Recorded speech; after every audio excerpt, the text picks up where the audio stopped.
Moin zusammen, wir haben heute wieder Besuch von einem Kunden, nämlich dem Kasper. Und er hat seine Husqvarna 701 mitgebracht. Daran wollen wir heute unseren Gepäckträger verbauen. Und was wir jetzt hier in der 701 machen, das werden wir euch gleich im Detail zeigen, also wie die Verkleidung abgeht und so weiter. Das ist im Prinzip auch das gleiche, wie wir einen Gepäckträger an der KTM 690 installieren würden. Also wir bauen die Verkleidung ab, da müssen wir die Bohrung setzen, die man auch nochmal für die Sozius-Griffrasten oder Griffe setzen muss. Und das Prinzip, wie gesagt, ist anwendbar genauso für die KTM 690. Aber jetzt im Detail zeigen wir euch erstmal, wie wir alle Sachen hier demontieren. Als erstes demontieren wir die Sitzbank. Hier ist aufwendiger als bei der KTM. Pinökel. Oh, Jetzt lassen die hier den Behinderten schrauben.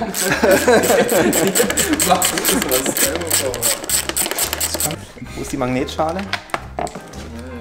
Ja, warte. Oh. Ich hab nur ein Magnet in die Schale. Ja, Magnetschale. Du wolltest eine Magnet. Aerotech Magnetschale. Ab jetzt in unserem Shop erhältlich. Schade.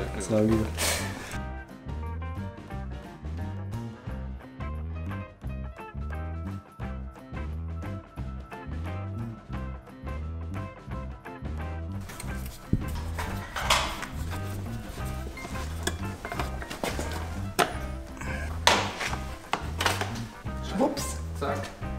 Einfach nach oben abziehen. Oder?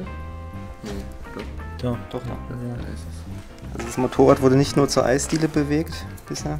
Abgerecht bewegt, sagt man so schön, ja? Das weiß ich nicht, da ist noch Luft nach oben, glaube ich.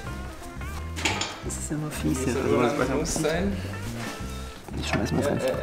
Ja. Ja. Und raus. Ja.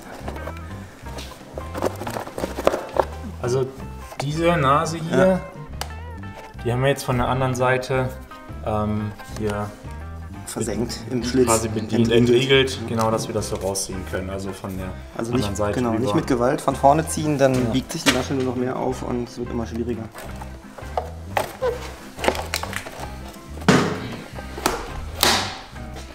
So, der Rest ist tatsächlich nur so hinterschnitten und reingeklemmt. Müsste wahrscheinlich das hier die... Ja.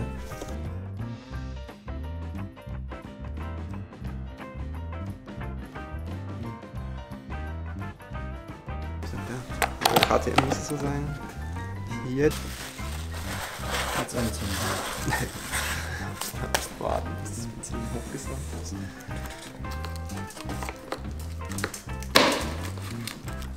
Das Gefühl, da ist drunter noch Ist ja nicht das... wegen des Drecks.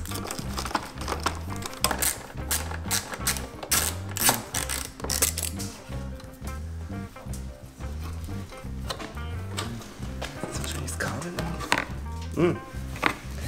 So, jetzt bitte die Kamera ausmachen. Oh oh. Mit einem langen Imbus, jetzt von oben. Guck mal, da hinter dir, das ist ein Vierer, oder? Sehr original. Das wäre vielleicht sogar gegangen mit montiertem. So. Ach du liebe Zeit. Das ist jetzt auch nicht gerade gekapselt, Das muss hätte man man jetzt sagen. putzen können, oder? So habt ihr doch unseren Abfalleimer, oder?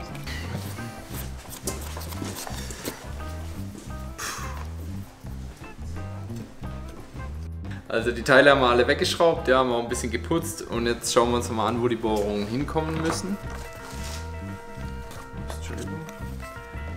Genau, das sehen wir da. Ne, die sind es nicht, aber es sind die 4. Das sind die Befestigungsbuchsen für die Sozius-Haltegriffe, normal. Und in der Verkleidung sind die markiert. Da ist einmal hier, auf der Seite ist so ein Kreis. Ja. Ich mache da jetzt mal so ein X drauf, damit man das auf der Kamera vielleicht auch sieht. Ja, das ist so ganz gut erkennbar.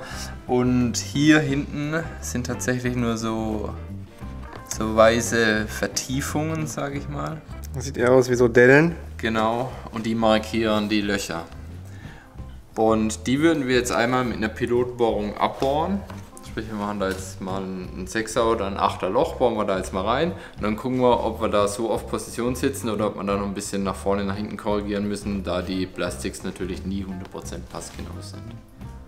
So, jetzt, liebe Freunde, Please don't do this at home. Ja, üblicherweise würden wir es so ansetzen, machen wir heute nicht. Ja. Fehlen ja schon ein paar Körperteile. Ja, du kannst das, kann man schon. Ja, dann machen wir jetzt freihand hier. Das ist ja nur die Pilotbohrung.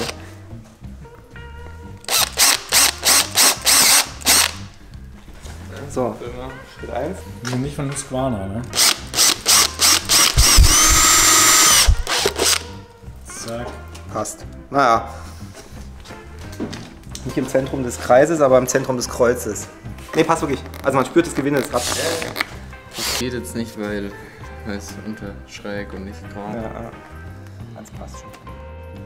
Jetzt haben wir die Position über unsere Pilotlöcher nochmal überprüft, ja.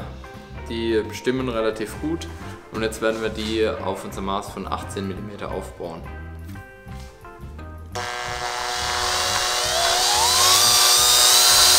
Ja, noch ein bisschen, jetzt sehe ich so leicht, sehe ich. Die Frage ist, wenn ich unten vorher einschlage in eure kostbare Werkbank, dann wissen wir Bescheid.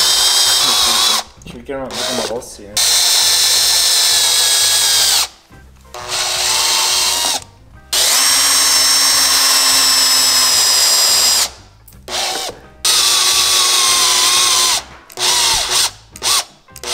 Der Inhalt ist aus Edelstahl. Edelstahl.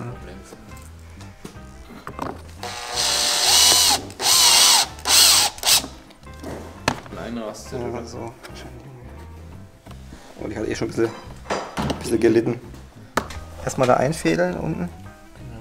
Das Ganze habe ich so ungefähr hier. Ja, jetzt vielleicht merkt, jetzt ist er unten drin. Und dann kann man es einfach vorne ran drücken.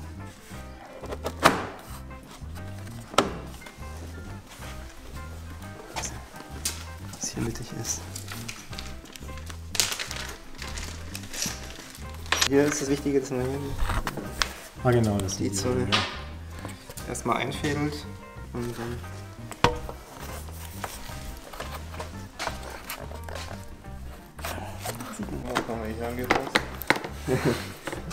Eine Schraube, okay, weil dann hier oben noch so. Ja, da bist du auch. Das ich auch. Ja, genau.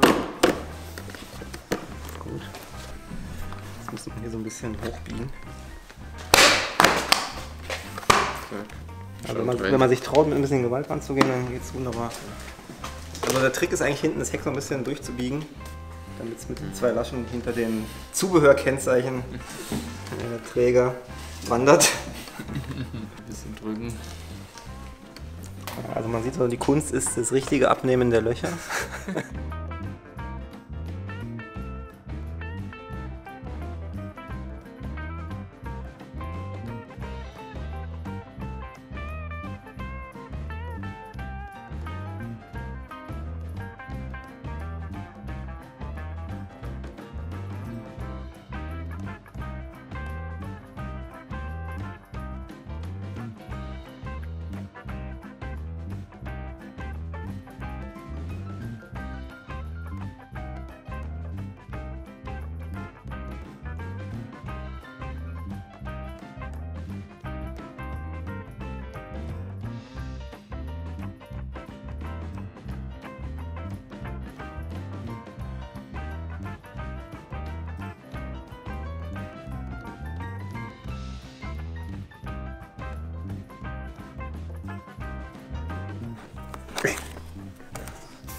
Gegriffen, oder?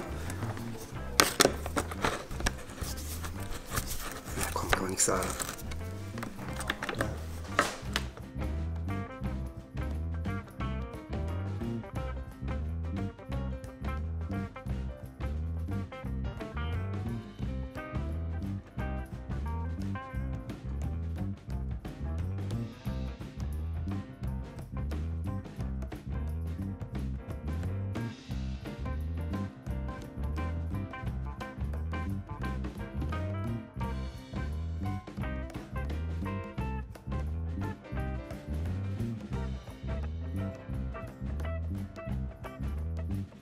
Sitzt die Frisur eigentlich auch so?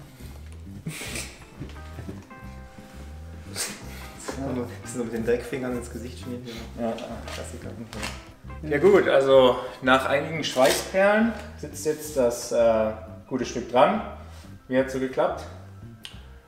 Ja, würde ich sagen, relativ problemlos. Trotz unserer hemdsärmlichen Bohrerei haben die Löcher, das Bohrbild hat ganz gut gepasst. Mussten da nicht rumwirken. Wir haben zwar die Schrauben ein bisschen eingefettet mit irgendeinem Spezialprodukt, was du aus der Tasche gezogen hast. Genau. Das war kein klassisches Fett. Ja, das wäre noch ein ganz guter Hinweis. Also beim Montieren vom Gepäckträger noch ein bisschen Fett an die Schraubengewinde machen, dass die gut sich reindrehen lassen. Und auch immer ein bisschen über Kreuz vorsichtig anziehen, dass so 1, 2 Gewindegänge schon mal sauber greifen, aber nicht gleich eine festknallen. Wir hatten ein bisschen Probleme hier mit unserem Zubehör-Kennzeichenträger. Das letzte Heckplastik hier abzubauen. Da musste man da hinten mit so einem Vierer, glaube ich war es, Imbus rein und so ein bisschen das Heckplastik hochbiegen, um dazwischen zu kommen. Kann natürlich bei anderen Maschinen dann anders aussehen. Aber ansonsten würde ich sagen, recht problemloser Einbau. Jetzt hoffen wir, dass das gute Stück die nächste Nordcup-Runde übersteht. Genau, ja.